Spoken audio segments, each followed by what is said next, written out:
on camera. Today is December 7th, 2023, and my name is Kerry King. I'm a volunteer at the Atlanta History Center. With me today is Frank Luton, who is going to be our scribe for today, and Sue Verhoff from the Atlanta History Center. And we are here at, Sue is the Director of Oral History and Genealogy at the Atlanta History Center, and we're honored today to be able to record the oral history of Sergeant Major Craig Zimmerman.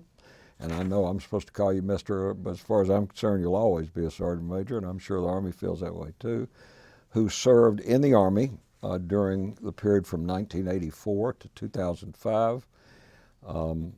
Sergeant Major, thank you for being here today with us. The verbal history is being recorded for the Atlanta History Center's Veterans History Project in partnership with the Library of Congress in Washington. We're honored to have you with us, Sergeant Major, and thank you for participating in the project. To begin with, would you just tell us state your full name and your date of birth, and then tell us where you're from and where you grew up and so forth. All righty. Well, begin with hua. Good morning.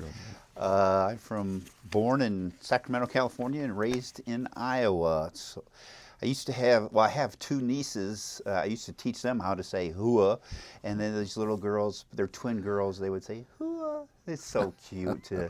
And then when I used to come home and visit, they would raid my suitcase and they'd put on my brown underwear. And they actually would go and show their mom. They'd say, "Mom, Sergeant Major's got," well, they call me Zim, actually. They say, "Zim's got brown underwear." So how embarrassing is that? But yeah, I was raised in Iowa. Like to begin by saying, raised by a woman, my mother, abandoned by my father. He left 6 kids.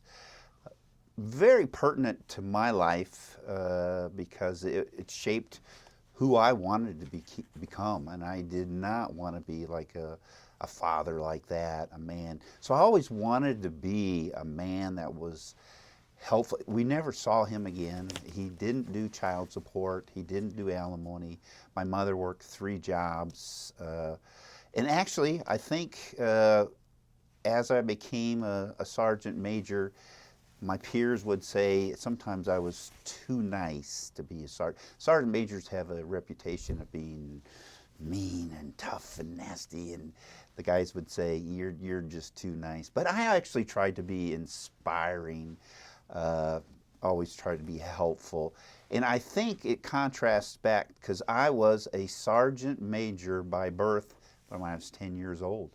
My dad left. I had to become a sergeant major for a big family. My mom wasn't there. So if you ask my brothers and sisters, they'll tell you I was tough.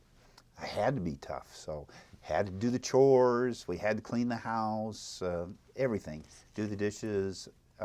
I was the little sergeant major, 10 years old, taking charge of the family so my mom could support us. So true story. So I think I was always destined to be a sergeant major.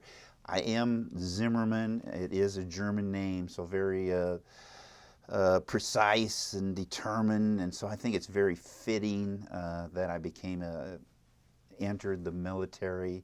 It just suits me really well. There's so many rules and regulations. I'm a rule follower. I think I began my career, as far as I know, only one misstep. I was in Fort Jackson, and we were doing M16 training, and the drill sergeant told us, he says, "Whatever you do, listen to my words. Do not turn around with your M16 to the left or to the right or back. Keep it downrange." So I've never touched a weapon before in my life, and so I was like, I had a question, and of course I turned with the M16, and I'm pointing at my next door neighbor in the foxhole over there, and the drill sergeant had this long metal rod, and we had steel pots on, and and he, bang, and it rang my head. It's like, oh, I thought I told you never to turn. Yes, drill sergeant. So I thought, I don't think I ever got a negative counseling statement thereafter. I followed the rules. I did what I was supposed to. But I just loved it because they would tell you what you need to do to go to the next level. This is how you succeed.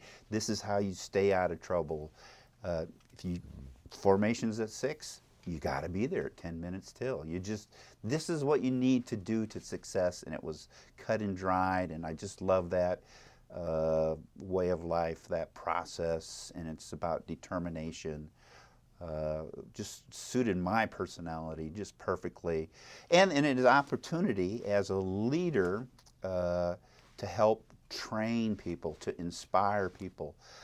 I had an opportunity, and actually when I came into the military, I was told I couldn't be an officer, even though I had a college degree, so I was misled. They said, oh, when you get to basic training, you can apply to OCS, which is not true at all. It's not really a lie, but it wasn't the facts. They want you to finish this and then go to AIT, your medical training, and then do your 3 or 4 years commitment, and then we'll talk about maybe OCS. So they kind of misled me, and so I was very disappointed in that, wanted to be an officer. But actually, it turns out I am quite happy with being an enlisted member. As I progressed through my career, I understood that enlisted people, the essence of the military, the essence of it is training. Without that, we're the fundamental. I remember when we land in the tarmac for the Desert Storm in Riyadh, and there's a million stars and it's dark and you've been flying for 20, 30 hours on the plane, and there's 600, 800 duffel bags there, and well, first of all, you realize you might die on a foreign land. You might die, not in your bed. It's hard enough to say goodbye to your wife and your family and your home, but when you land in Riyadh in this desert and you look up and you're like, I might not ever come home again. It's pretty scary. That's counterbalanced by your belief that all that training, all that drills that we did over and over FTX, I just knew we could do this. Confident. I was like, no doubt in my mind, we're going to be fine. Another offshoot of that, I'll talk a little bit about safety. I think we lost more soldiers from safety accidents than actual combat in Desert Storm. But just to know that you have been we could put up I was with a MASH, a Mobile Army Surgical Hospital, and a CASH, Combat Support Hospital, and we could do that in the dark. We've done it so many times. We were ready, and just a little, I don't have that many outstanding war stories, but I can tell you, we were ready. We were prepared. We were motivated. I think we were in Rafah, Saudi Arabia, the last big battle against Saddam's Republican Guard. It was, I believe, the 3rd Armored Cav artillery, or the tanks, the M1A2s versus their T-72s. So they said to us, be ready. We deployed late at night, in the middle of the night. We drove into the middle of Iraq, and we were thinking there was going to be major casualties. This is what we trained for all these years, but we were ready. We were going to do this, and we don't want casualties, but there we were in the middle of the night, in the middle of Iraq, and the commander comes up to us and says, it's over.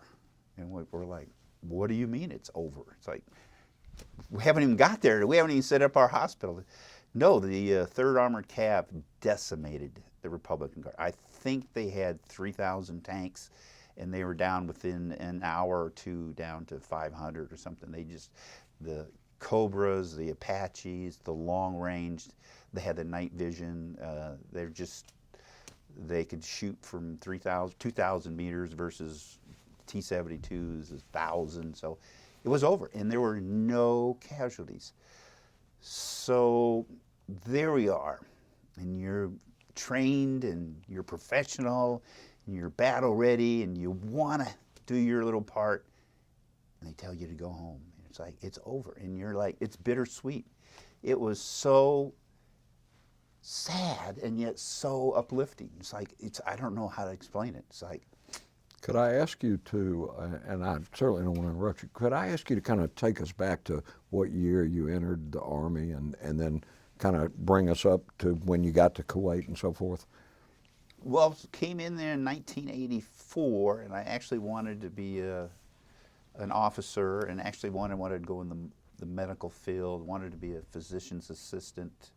My sergeant major used to say, when people would call him sir, he'd say, I'm an NCO, I work for a living. Yes, always. So, Yeah. so you entered in 74 and you went to Fort 84. Jackson? 84, I mean, Yeah. you went to Fort Jackson? Uh-huh. Could you kind of take us your military career from that point? And then to AIT, Advanced Individual Training for the medical, became a combat medic.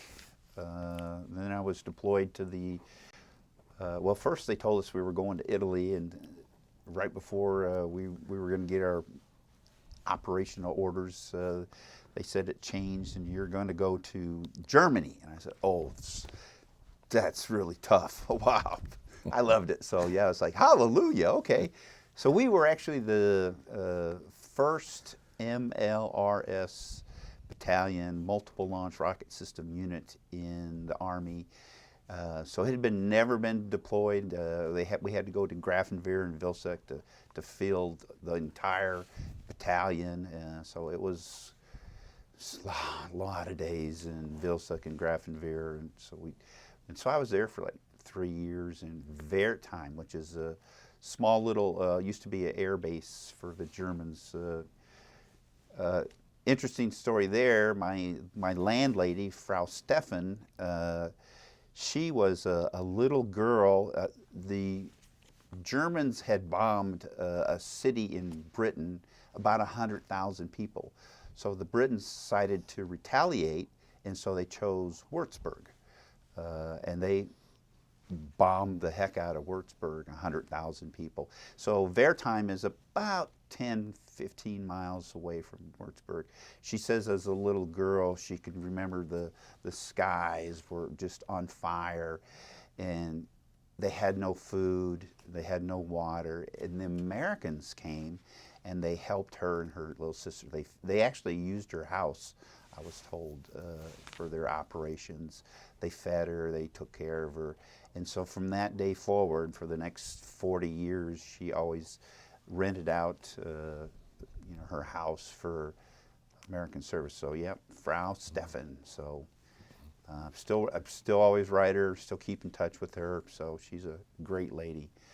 So from there, then I went back to the Medical Support Squadron in Fort Bliss. We joined the Air Cav there. I was a certified EMT, a hearing conservation, and at that time I had a choice, I guess, to become an officer, or somebody came up with the idea, well, I could be a respiratory therapist and they would give us a bonus.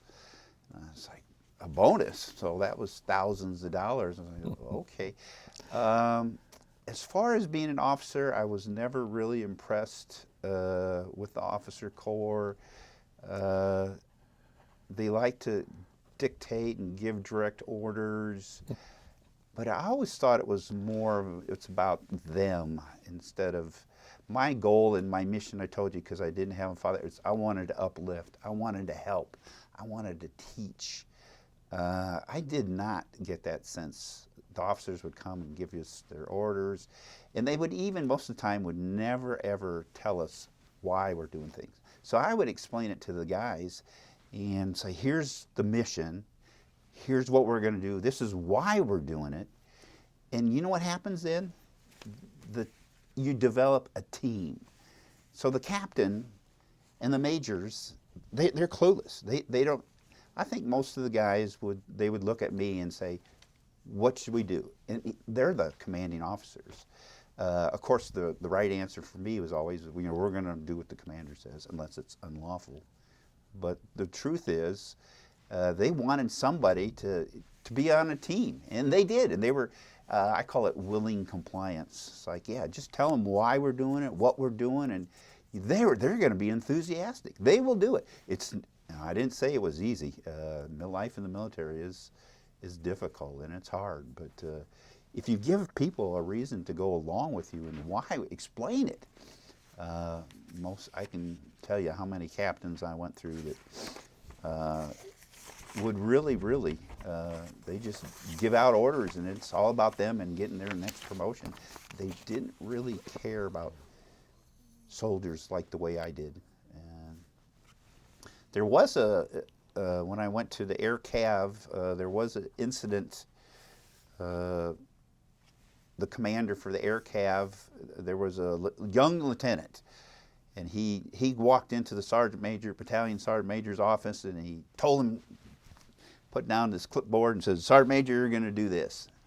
And Sergeant Major, he's not used to having a little lieutenant tell him what to do like that, so he walked out and bam, kicked the door wide open, and we were all in battalion headquarters, and everybody just stopped and listened. And it's like, wow. And they were kind of going back and forth, and the battalion commander, Major Noyes, came out and, "Lieutenant, at attention right now." And he said, "This man saved my life in Vietnam. Whatever he tells you to do, you will do it. Do you understand me, Lieutenant?" And Sergeant Major Southern's like, he didn't have to say a word after that, but yeah, that major just said, "This man saved my life. I'm telling you, listen to this guy. He'll help you." Yeah. So, and I think a lot of times you will hear stories like that from Vietnam, where the young lieutenant, but they weren't skilled in the military stuff, and so they would think they were doing the right thing, but instead that's why we have this training. That's why the senior NCOs are so valuable. I think it really makes a big difference. I can tell you a story in Iraq where we had profis, which are medical doctors and nurses and radiologists and therapists. They're embedded in the hospital at Fort Carson. They come into our unit to go to the war, but they haven't been to the field. They don't have these elementary military skills, and so we had this major who was an issue, and the commander of the hospital he's a doctor, and they're easygoing. And so one night I'm on guard duty, and these great big Roman candles come up in the air, and they're Scud missiles, and then you see a flurry of Patriot missiles, and it's like watching the fireworks, like pretty dramatic. Of course, at the time, we thought Saddam had chemical weapons, so the chemical alarm goes off, and we go into MOP level 4 and put your mask on, except this major. Well, she had such long hair, she couldn't get her mask on. So she went into hysteria, and they had to sedate her. So yeah, sometimes these profis just didn't have the skill. So that's why you have a senior NCO to help you along. And the division surgeon, when I was in Iraq and Kuwait, he'd say, "Sergeant Major, I got to go to Baghdad," or "I need to do this. How do we do this?" So and then that's when it is a team, and he's 100 times smarter than I ever was, but I could still show him how to do the functional stuff and the training and how to survive and all that stuff. Well, the smart officer knows the NCOs run the Army. Yeah, you would think so, but yeah, some of them were just right. Their egos would be so big. So when did you go to Iraq? What year was that? Well, I went to Desert Storm and Iraqi Freedom, so the early 90s, and then in the late, early 2000, I think it was. So, so Kuwait, did both of those. I got to tell you, so the difference, since I am more older than most of my Army fellow soldiers, I remember Vietnam. In fact, they stopped the draft when I was a senior in 1973, so I wasn't drafted, but I do remember the horrific stories and the things you'd see in the paper where the Vietnam vets would come home and they were disparaged and spit on and treated like they're, you know, they weren't heroes. It's like, I got to tell you, the contrast to that is when we came home from Desert Storm, we landed in Bangor, Maine. The airport was full and people cheered. So I got to say, the American, I think they learned the lessons in combat, where they learned the lessons in combat from the air corridors into Vietnam. Should we stop? I'm going to pause the back on camera. Okay, we're back on camera. We were talking about, you were telling us about Desert Storm when you came back in the airport and how the Bangor, people Maine. were cheering. Bangor, Maine is where you landed? Yeah, but what a contrast. And yet the younger guys, we were walking through the airport, they appreciated the support and the cheers, but they didn't understand. And I thought, you guys know this is the stark contrast to what the Vietnam vet experienced. They were spit on. And the young guys were like, I couldn't believe it. Pause again. Back on camera. Okay, so we were back at Bangor, Maine again, I believe. Just, yeah, the in contrast. The Yeah. contrast between the young soldiers without any memory of the 60s and 70s, the history with the Vietnam vet. And yeah, I'm sure it brought a tear to my eye when we were going through Bangor, Maine. I was just like, wow, that the American public, but it was also the military generals. I think the difference between Vietnam and Desert Storm was that General Schwarzkopf, said, I'm in charge here. We're not, the politicians are not going to run this. We're the strategic arm of this military. We're going to run this war. They had the air corridor. I think that so many pilots were shot down from Hanoi into our South Vietnam that they knew we were coming. They had the anti-aircraft missiles in a range, and they'd shoot them down. So yeah, what a shame that the pilots were tortured, and John McCain was tortured for years and in prison for 6 years, and they had really they were sitting ducks, I guess. That's a shame. But I think General Schwarzkopf said no, they would not do that. We will. Will make a difference. So, well, it's good to hear you say about the reception you got, because being a Vietnam veteran, I can testify to the other part. So your young people understood that this was, and made them feel good, I'm sure. So when you got to Bangor, Maine, where did you go back to Fort Bliss or Carson? Fort Carson. Yeah. 10th MASH. And you remained with the MASH for how many years in various units? 4 years. And a MASH, for those people that only know what that means on television, yes. It's a TV show, Mobile Army Surgical Hospital. Yeah. Okay, and what was your particular function at that time in the MASH? What did you do? Well, I was the NCOIC in charge for respiratory therapy. So when I was in Fort Bliss, they'd offer me that bonus. So I went to 91 Victor School for respiratory therapy. So, which is a college level. It's at Fort Sam Houston, San Antonio. It's a college level, 32 college credits. You can be certified, just like you could be. I was a EMT certified, but then I became a certified respiratory therapist. So ventilators, really, and then asthma, pulmonary function, things like that. Eventually, when I left there, I went to another hospital and did some work, but came back, and then I became the class advisor for the head instructor for that course. Became the first registered respiratory therapist and registered pulmonary function therapist in the history of the Army Medical Department. They've had others, there's a certified level and a registered level, like an LPN, RN in nursing, well, same in respiratory. Well, I did that in respiratory, but I also did it in pulmonary function. So I was both registered pulmonary function and respiratory therapy. So first one in the history of the AMED Center and school. That's very impressive. Were you able to take those skills into civilian life after you retired?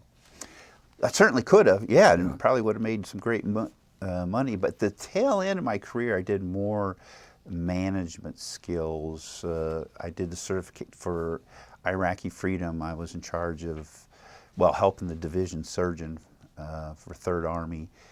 So we did a lot of training tasks, and I did the certification for EMT. Anybody that came into the war zone was supposed to be EMTB certified, so I was in charge of that. So I did a lot of management skills, and eventually when I got out of the service, I worked for United Parcel Service. They wanted me to use my environmental and medical skills and became like an environmental engineer for 16 years. So loved the job. I loved and learned a lot about environmental stuff. I did see a lot of the burning pits and stuff in Iraq. It's like, that's disgusting, but and I think has some health issues, concerns now, today's, but you bet. So could you tell us a little bit about the burning pits, what you observed and what you may have treated folks for? Well, I think it's more long-term effects, but yeah, when you have all your trash and debris and the urinals and the outhouses and everything's thrown in just a big pile, and you set it on fire, and there's this big cloud of smoke, black smoke, and everybody's breathing it. So it can't be good. So long-term effects. We did have short-term effects, people coughing and stuff, but I know now that there's quite a bit of people that have cancer, and yeah, so of course when when we were in Desert Storm, we drove to the middle of the night. They told us to go home. We drove home, and we drove through the highway of death, which is outside of Kuwait. So I think the Marines had landed in the Arabian Sea, and they took the jets off, and so all the Iraqis loaded up all their military vehicles. But they also stole all of the luxury cars in Kuwait City. So they were rushing to the border, which is I think 30 miles. They never made it. So right outside of Kuwait City is this. It looks like Pompeii. It's like everything is just frozen in time, and we drove through that. It's like I'm sure I have pictures of that. So this was the so-called Republican Guard that you're referring to as the ones that grabbed the limos and left I don't know if it was equipment? Republican Guard, but it was whoever was occupying Kuwait City. But they had tried to evacuate the city and get to the border as fast as possible. But yeah, there was tanks, there was trucks, vehicles. Interesting, when we were in Camp Arif, John, we did some sort of mission in Kuwait City, and we ate at a restaurant, and the restaurant owner, he told us, to his surprise, when he came got his Kuwaitis, they don't work, by the way, they hire Pakistani. But anyway, when he got his restaurant back, in his freezer, he found all of these chopped fingers. So he said, the Iraqis, they wanted the Kuwaitis to tell them to go. You will open up your safe at home. You will give me your gold. You will give me your. And if you didn't, they would bring him to his restaurant, I guess, and they'd chop a finger off until they gave him number to the safe or something. So he said, oh yeah, when he came, all these fingers were, and he was like, wow, that's what they were doing. So yeah, the highway of death is when they all jumped in and made a mad scramble to try to escape, and they believe the jets had napalm bombs, and they torched them. So they didn't make it, which was another thing. You're referring to our jets, our yes, fighters? yeah, the Navy jets, I believe, did it. So, and then the other part was unbelievable, is going through the oil fields. So you're in a sunny day, desert, blue sky, and it's pitch black all of a sudden. So we drove through that. So, I don't know. I think we had a couple soldiers. I remember her name, but I'm not going to say it. But she kind of got sick, and I think she had problems long term. But definitely the black. It's just pitch black. It's night out. It's like, how did that happen? So all these hundreds of oil fields set ablaze as they were leaving. So that what you're describing was the smoke coming from the Oil flames rigs that they had lit at the oil wells. Yeah, and there were so many of them, it was just pitch black. So I would yeah, think that could hurt your respiratory system too, I would think, wouldn't it? Oh yes, yep.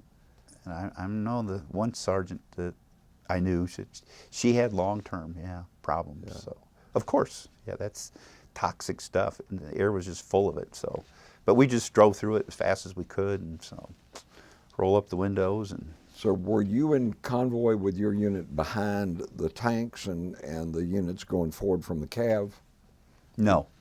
So we were just, our surgical hospital was by itself, more or less. Yeah, I think we had MP escorts a little bit, but no, I think the 3rd Armored Cav was in a whole different area. We were in the middle of Iraq, and then we ended up diverting down to Kuwait, and then to Camp Doha and Camp Arifjan. So and then the port, and then the hardest part of the war, I think, was we had to clean the vehicles for weeks and weeks, and they didn't want immigration didn't want any debris or any type of matter from the desert to go back to America.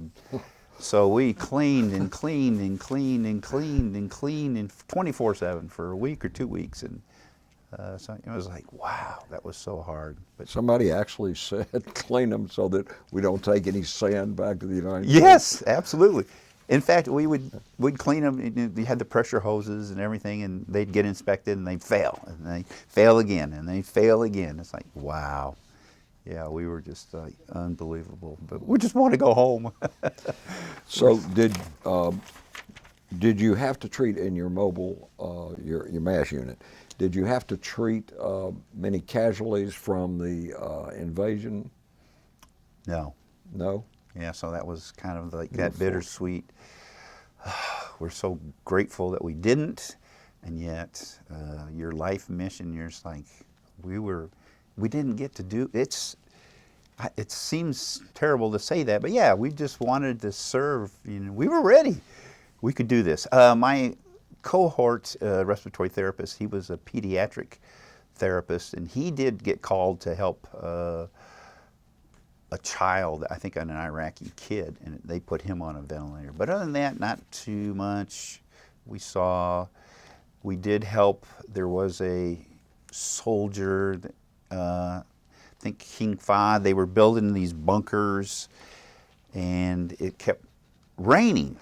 And so anyway, the guys started digging deeper and deeper foxholes, and then they put sandbags, and then they put 2 rows of sandbags and for fortification, protection, and then somebody came up with an overhead cover, and then another, they put sandbags on top of that. And this guy who was a stop loss, they made him come to Desert Storm. He was done.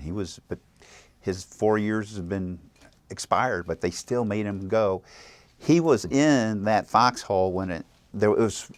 I know it's desert, but it rained and it rained and it rained and it rained, and actually the sandbags became so full of the water they came in and he crushed him, and he died. So we put him on a ventilator, and so he died. But yeah, so I was going to say one caveat is the safety. When I worked for UPS, I did facility safety, environmental, and they would always kind of notice I had a little tenacity or excitability about safety, because most people, like, it's in one ear and out the other. But I've seen, and actually I saw it at UPS too. They amputations on the conveyors and stuff, like we teach them. It's like, no, you have to do the lockout and stuff. But these guys discharge a weapon, driving at night when they're exceeding, you haven't slept, and little, you didn't use ground guides. They back up and they run over somebody that's just taking a little nap or something. And so, yeah, a lot of stories like that. You're like, but we didn't have a lot of military casualties. At least we didn't see it in our big hospital. So maybe each the infantry, they have their own battalion aid station. So, but for the actual big hospitals, they didn't really utilize this at all. So, but we were ready. So, I don't know if the average person out there that may be listening to this interview now understands that an E9, now Sergeant Major, is the highest enlisted rank you can reach. Tell me about how you worked your way up from just a recruit in 1984 to being a Sergeant Major. Tell us about that. Well, thanks. A lot of hard work, doing what you're supposed to do, staying out of trouble. Like I said, I love the fact that, so this is the tier of success, this is what you need to achieve, and this is what you need to achieve. And it's like, okay, I can do that. And so I did. So a lot of hard work, though. One of the most proud things or moments was they always wanted me to do a NCO of the month or NCO of the quarter, and I was like, no, all right, I'll do it. So I'm a German, so I'm American, but German nationality. That I hate wasting time. So when I go anywhere, to this day, I bring a book. So they have a study guide book, and they had thousands of questions. So anywhere I go, and if you're in the military, you're going to hurry up and wait. Hurry up and wait. You're going to stand in long lines. It's like, never fails. So I brought this book, and so I went to the NCO of the quarter, and it was the Sergeant Major Southern. They call him the Skull. He was a big guy and scary, and then nobody. So you never say no to a Sergeant Major. You never say I can't. You say I will. I'm going to get it done, Sergeant Major. Definitely that guy. But he was in charge. He was president of the board, and so the first the sergeant board being a promotion board. Yeah, it's actually okay. a competition for Right. NCO of the Sure. quarter, and so they asked me the first questions, and I gave it back to the first sergeant verbatim. And the first sergeant was like, well, I think maybe he's reading my book or something. And so he asked me again. And asked, I think, 3 or 4 questions. And it's like, do you know this book? And I said, yeah, I memorized it. And they were like, no, you're not. So they gave it to the next first sergeant, and he did the same thing. He went to a different subject. It's got, 30 subjects, and there's thousands of questions. Mm-hmm. They couldn't believe it. They were like, and I would do it verbatim.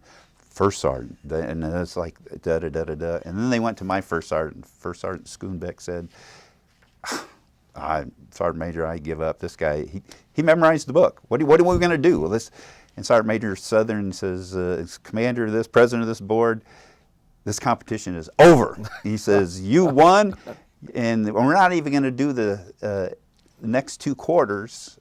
You are going to represent us for the whole year. Do you understand that, Sergeant Zimmerman? I said, yes, Sergeant Major, I understand that. Okay, so I won for the squadron, Air Cav, and then I did the 3rd Armored Cav, won that, and then I won for the whole ForceCom base at Fort Bliss.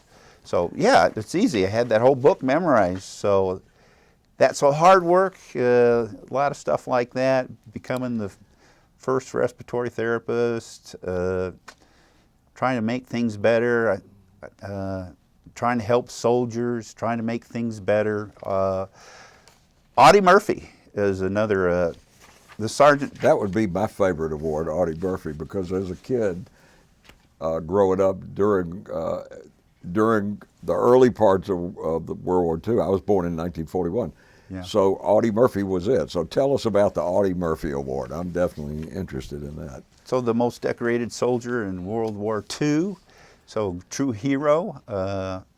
You had to be nominated by your sergeant major as to being, you know, the elite in your battalion. And so at Fort Carson, 4th Infantry Division, I was the one for combat support. And I think there was like 80 or 90 total. So the competition begins with 15, 20 hands-on exercises. So you have to, you have to do, there's a E7 or E8 grading you there on the spot. And you have to do them in sequence, perfectly, explain everything. Some of them are medical, some of them are radio, some of them are, all sorts of skills like that. But I was a medic. I'm a medical guy. And Sergeant Major says, well, you're going to represent us. And again, I told you, I said, you can't say no to Sergeant Major. You can't say I can't do it. You definitely don't say I won't do it. You say, yes, Sergeant Major, I'll do it. I said, but there is one little problem. And he says, what's that, Sergeant? And I said, well, I don't even know what an M60 machine gun is. What is it? How am I supposed to tear that thing down, put it back together, do a function check? Sergeant Major, help me out here. So he calls me back to the office that afternoon and says, here, there's this, I got it from another unit. It's a plastic thing, and here's the instructions. Now I'm going to a meeting. Do you have any questions? You can do this, right? I said, yes, Sergeant Major. Be ready tomorrow morning. I said, oh, yes, Sergeant Major. I got this. And yeah, I did it, and then only I think. You stay up all night? All night. I did that thing in my dreams. So I said, I've never even touched the M60. I don't even know what it is. It's like, but yeah, and then did that. So only of the 90, I think 10 made it through the hands-on, and then they do the Sergeant Major board, which is, wow. Yeah. They grill you for an hour, and I think only 4 made it after that. So it was a great, great honor. Really proud of that. So I think the first one in the support group battalion ever to make it at Fort Carson, because medical guys and supply guys, there's not your typical soldiers.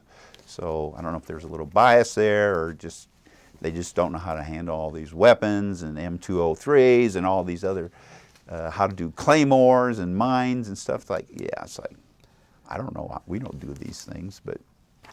And I know you're going to be too modest to tell me, but I want you to tell everybody about some of the ribbons and decorations you received during your time as an Army Sergeant Major. Well, meritorious service medals, a lot of ARCOMs and Army ARCOM being Army Commendation. Commendation, 5 or 6 Army Achievement Medals, good conduct. The favorite award that I won was the National Volunteer Service Medal. So, giving to others. And you think you are helping other people.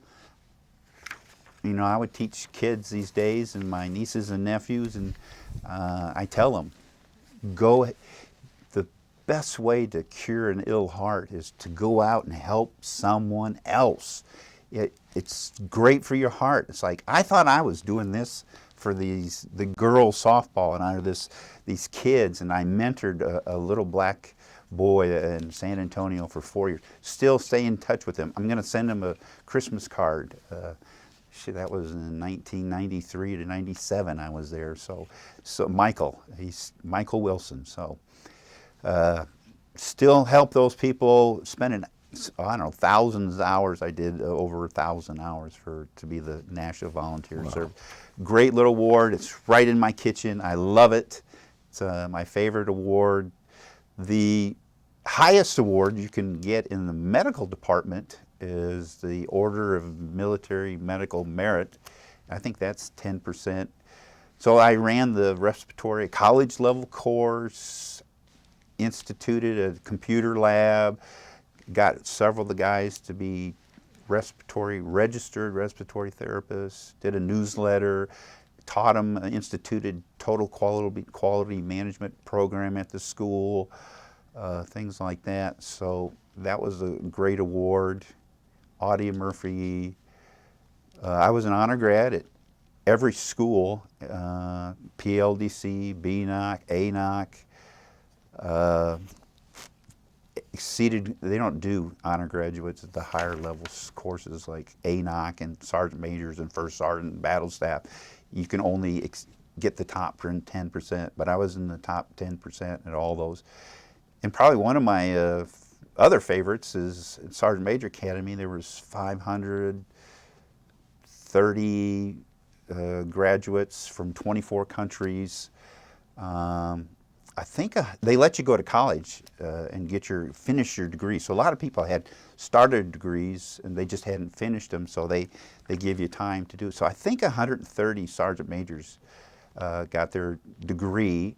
I think 30 of them got masters, and then 2 of them got a master's with a 4.0. I was one of them with a 4.0, and that was with going. So you had a perfect score.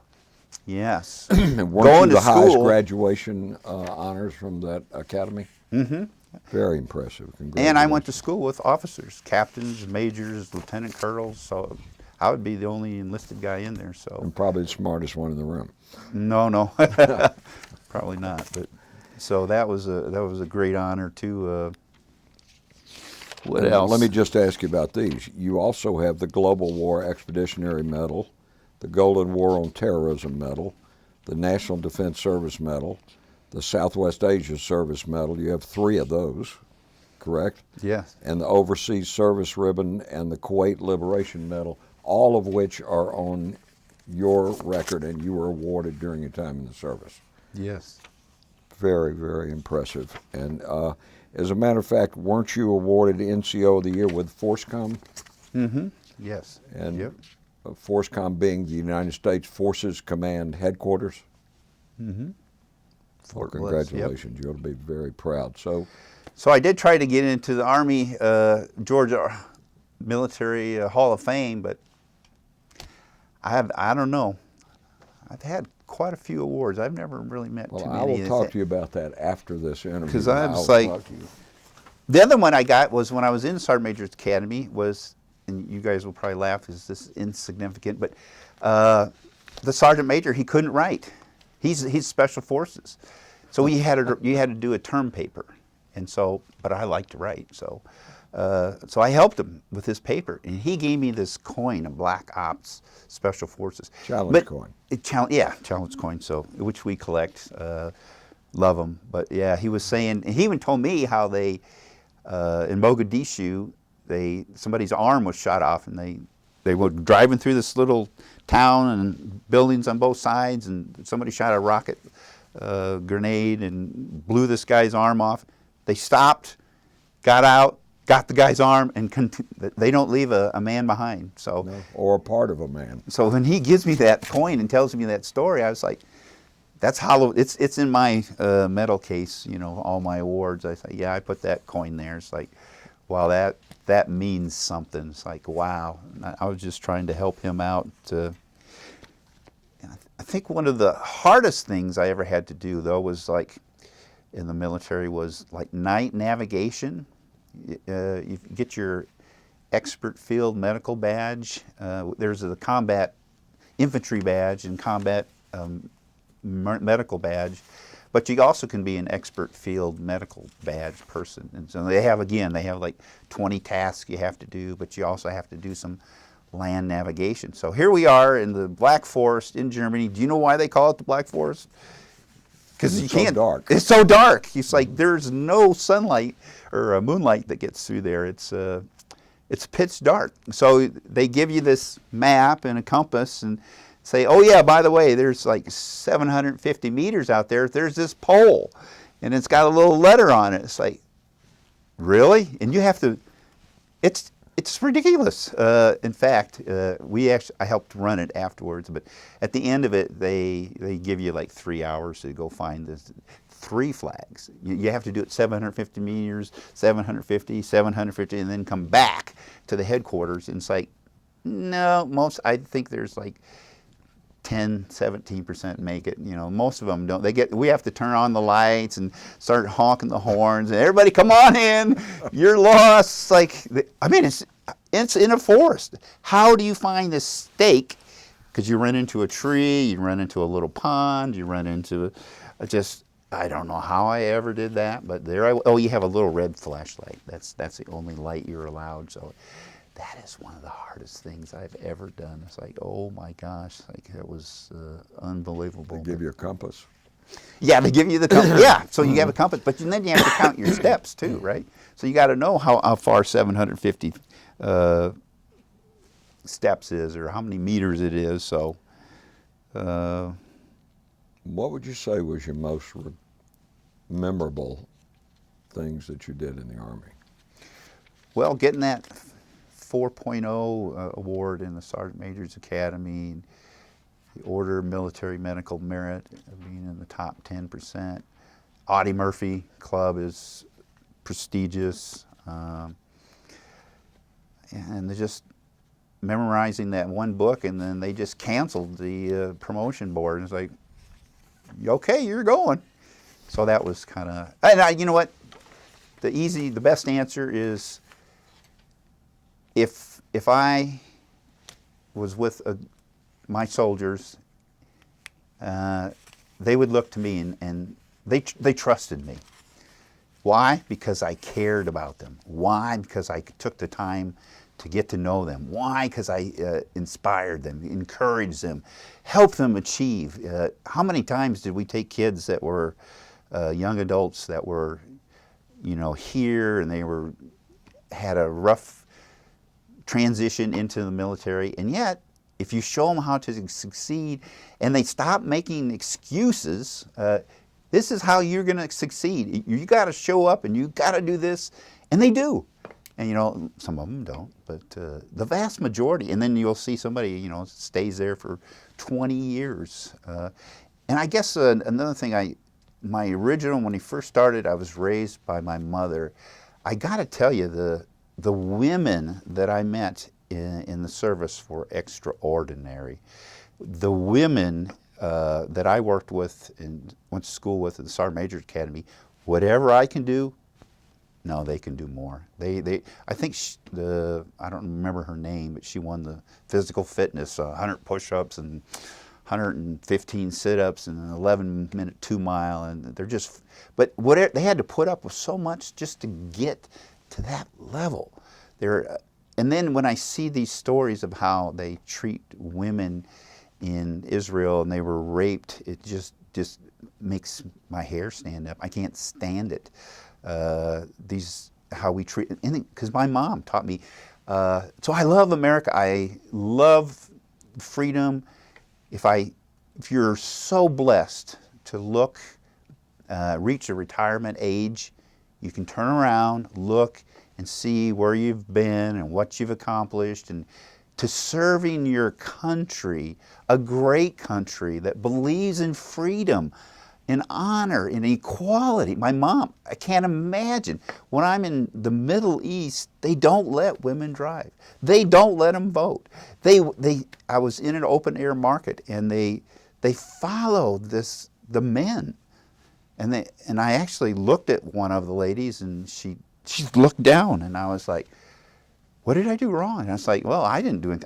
That's just I just couldn't imagine my independent, strong-willed, ultimate sacrificing, dedicated mother being treated like that. I just couldn't fathom it. So America stands for these values, these principles, freedom and equality, and that is, have to say, love that, being in the military, love the fact that men, women, Puerto Ricans, Colombians, all these nationalities, we're all just the melting pot. We're all, the military is very good at that. We do not tolerate any harassment, inequality. Now, does it happen? Is there a little sexual harassment? I suppose, but for the most part, it's so much better than in the civilian world. What I've seen is that we just don't tolerate it. So I tell you, they used to say I was too nice. There was when I was a first sergeant, 30th Medical Brigade in Heidelberg. That's where General Patton died, actually, in the Nachrichten-Kaserne, a little room in there. He had a car accident, but they had a soldier came to me and said he was gay, so it was don't ask, don't tell. So his squad leader says, here, First Sergeant, and I said, okay, you know the ramifications, then we're going to have to chapter you out of the military. That was the rule then, and he said, yep, okay, so. Should have been end of story, but it wasn't, because our fellow soldiers started harassing him. So the guys the medical brigade had never seen First Sergeant Zim. They used to call me First Sergeant Z or Sergeant Major Z. They'd never seen me get mad. So that was, I don't think I hardly ever got mad in the military, but the next morning for PT, yeah, I was furious. I was yelling. I said, you will not do this on my watch. We believe in equality. We don't treat people like that. Let this guy go. He declared he's got courage. Give him a little respect. I said, there is no way. If you cross this line, I'm going to get you. I was like, and they were like, I have never seen First Sergeant like that. So I was like, yeah. I said, well, that's because you treated somebody with disrespect. I just couldn't. Never, my years in the military, I never saw anybody that's blood was any different than the color of mine. Well said. Yeah, I love that. I'll remember that. So yeah, it's exactly right. It's like men or women or men or women, come on, black or white. I guess one other little tidbit is like, what did everybody bring to the war in Desert Storm? Hot sauce. That was the most. I still can't believe that. It's like, I guess the food was so bad. Everybody had packed in their duffel bags, except I don't really like hot sauce, but everybody, there's hot sauce everywhere.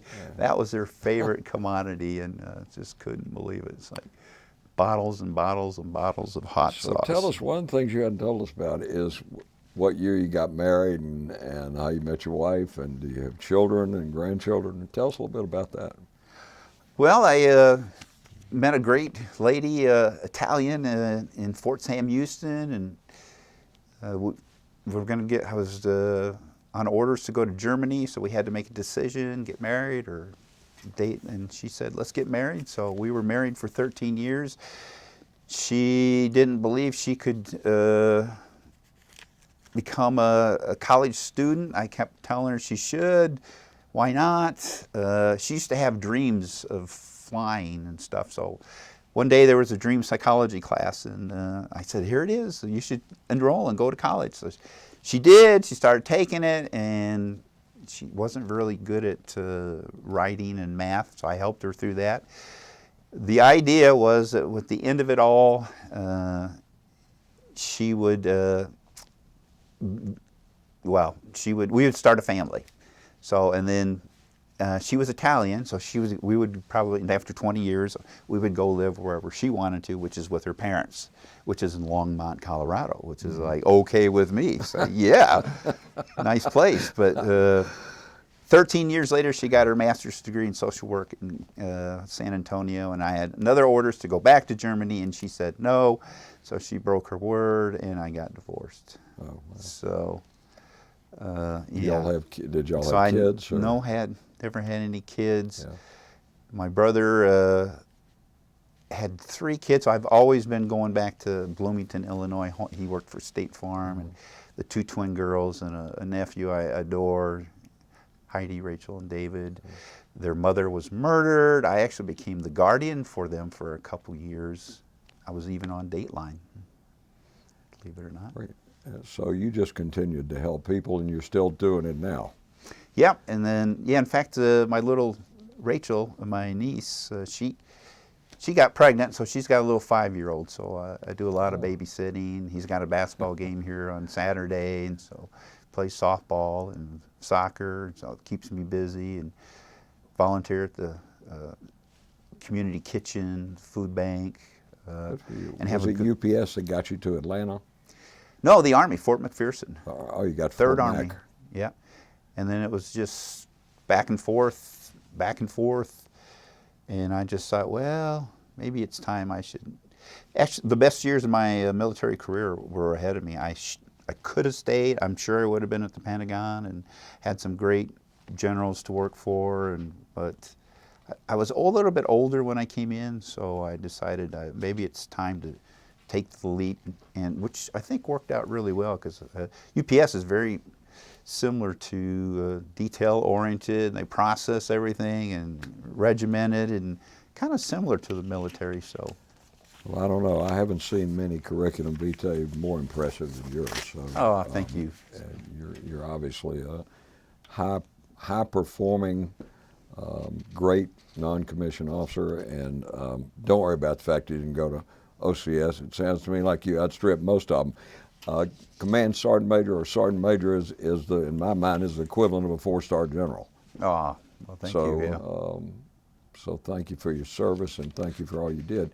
Tell us, do you have any thoughts, just looking back on your military service, your overall feelings, and just share that with us? Again, it's like when you look back, it's like to serve your country, to me, that's, what a blessing. It's like no regrets whatsoever and for what it stands, America. Yeah, I believe in America, so I gave 20 years. What is the most valuable commodity in life? It's your time. So to have this big block of my time that I thought, yes, I am so proud of that. No regrets. Like I said, it wasn't easy, and it's hard to say goodbye to your family. It's a hardship. It really is. But I loved it. And then the Esprit Corps from the soldiers, the band of brothers, always still. The people that were the first MLRS battalion in Wertheim, Germany, 1984 to 87. I still stay in touch with them all the time. There's 2 of them that live here in Atlanta, so we're like, one of them just had a heart attack, and so we're on Facebook, and so it's the great brotherhood and just the way of life, and I was exercising all the time and healthy, and how to achieve and how to help people. Just loved being enlisted, like I said, to help train and teach and inspire and coach and find ways to do that instead of just barking out orders. And I know that you got to do it, but I just wanted to be more of somebody that helps inspire. You certainly have inspired us.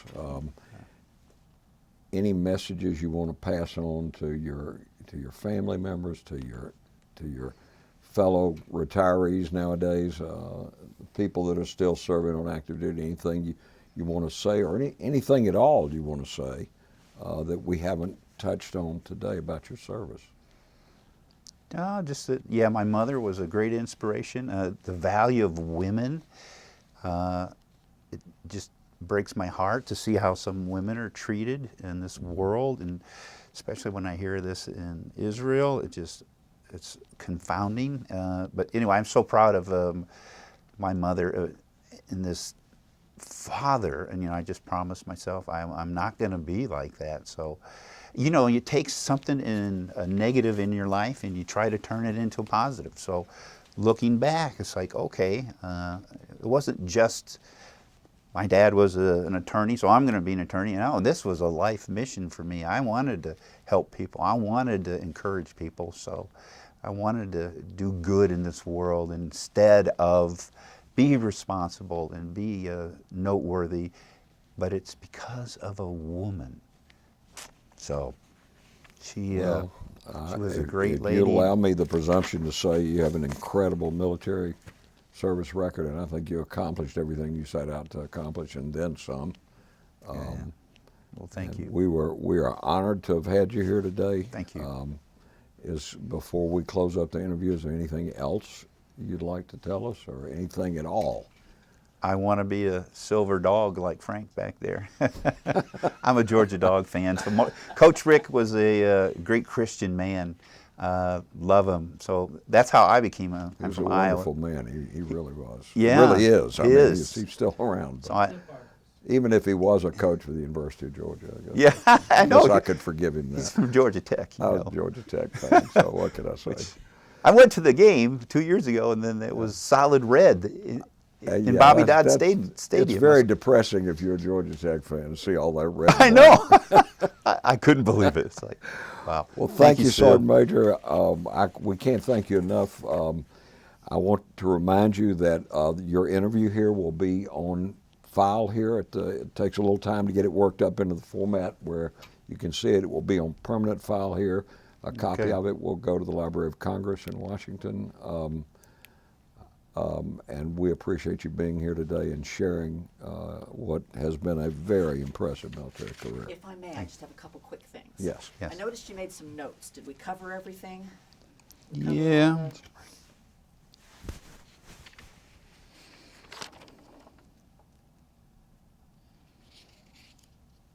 Did I tell you about Normandy? No? So their love of Americans. Have you ever been to Normandy on the 4th July or June 4th, June 6th? Yeah. They love Americans. So here it is. I'm telling you, like, I believe in America. It is a good thing. It's what liberty and freedom and equality. But to go there where they every D-Day remembrance, there's 1,000 American flags, American Jeeps. They really they love Americans for what it did for them. And that's what I tell my these young kids that are isolationists now, the 18 to 35, that don't believe in what we're doing and helping Israel and Ukraine. I do. If we didn't stop Hitler, where would we be? There's 9,387 Americans dead in Normandy. I've been there. It's phenomenal to see. But to see their love of America, they know if we hadn't rescued. If you've ever been to Normandy, there's those little bluffs. So they have 88 millimeter anti-aircraft machine guns shooting down. These guys are sitting duck targets, and they're getting slaughtered. And yet we persevered, we prevailed, and we overcame. And those Frenchmen, they're a little snooty, but boy, they love America. Kind of hard to believe they ever got off the beach, don't you think, looking at it? That was I was like, oh my good, I had no idea. I thought it was just run right. Oh no, they're up on this hill and they're just sitting targets. So it's like, God, their love of America is just, they see it every June 4th. I think 1 million visitors go there. Talked about Vietnam, the treatment, yeah. Burning oil field, highway of death. Tommy Franks, General Franks, there was a story they told us about the first Scud missiles. Scud missiles are not precision strikes. So they forewarned us. We think they have chemical weapons, but I was told the first Scud missiles coming in towards Camp Doha, they had all these bunkers outside the command center, which it's pretty impressive to see the command center. Wow, so all these 50 TV big screens, and it's like, wow. But General, they said, should we abandon this building? And General Frank said, nope, we're staying right here. So that was like, wow, what a story. I'll never forget that one. It's like, yeah, he said, nope, stand pat, we're not going to go into the bunkers. I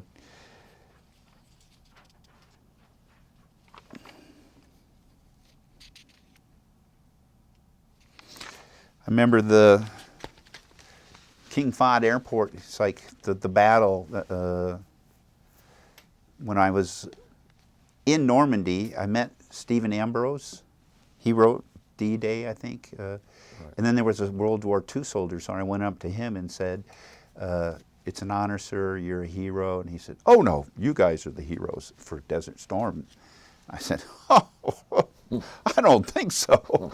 That's like, and they still have the St. Mary Glees, the guy, the parachuter, red bottoms. They still have his chute like in the steeple. That his whole company was killed, right? I believe he's the only one that lived through there. And I said, "Sir, that's not true." I was in, I think, King Fahd, where I think 2 jets took off every 4 minutes and bombarded Iraq for 2 weeks. It was the loudest thing I've ever heard, but 2 jets. So they bombed them non-stop for 2 weeks. Just unbelievable. And I've heard the Grafenwehr and Vilseck where they do artillery shelling all night long, and that's really loud. But 2 jets, and you know, I think they were French, Mirage, and the British. They had 2 jets, just nonstop strike force. Not to mention the B-52s, the bunker buster bombs. They would tell us when the Iraqis would hear those 2,000-pound bombs, they would jump out of their bunkers and take off because they could hear them. They were so loud. But yeah, so that's it, Sue. I think that's it. The only last question I've got for you is, why Army? What were your thoughts when you were thinking about, I mean, it sounds like military was a good fit for you based on what you wanted to do with your life. Why Army? Good question is, I think I was a little older, so some of the other services said no, but really I wanted to be a physician's assistant, and they had a medical, it's like like being a doctor, quasi-doctor, and I wanted to get back into the medical field. So I said, I'd go see the world, but I thought I would be an officer. And You they just said, wanted to be associated with the best possible branches. yes, there you I go. understand that. Spoken, and I got Sue's question as a Navy person. Yeah. So I'm going to defend the Army. Here Of you course go. you entered the Army. Why not? Frank, Yeah. what about you? Did you have any questions? No, I'm good. All right. Well, Okay. thank you so much for doing this, Craig. It's been great. Thank you. Great. Thank you. Thank you. Craig, I want to invite you to attend an AVVBA luncheon with me, and I would love to introduce you around to they're all Vietnam veterans, and I think they would love to Okay. hear some of your story. David Bockel brought him, or you met with David Bockel. Oh, you went to one of our luncheons with David? Last one, yeah. I went to my high school reunion, and one of my classmates knows General Bockel. So, Well, David and I are good friends, so. Okay. Yeah. so I'm hoping he will put me in for the Georgia. I want to be a Georgia military because what they do is, don't they put your name in the paper? They do. Well, what happened is I was nominated as a thing off. It's, no, Oh, should we? all right, let's we'll go cut. ahead, Yeah, okay. okay. I don't We are take off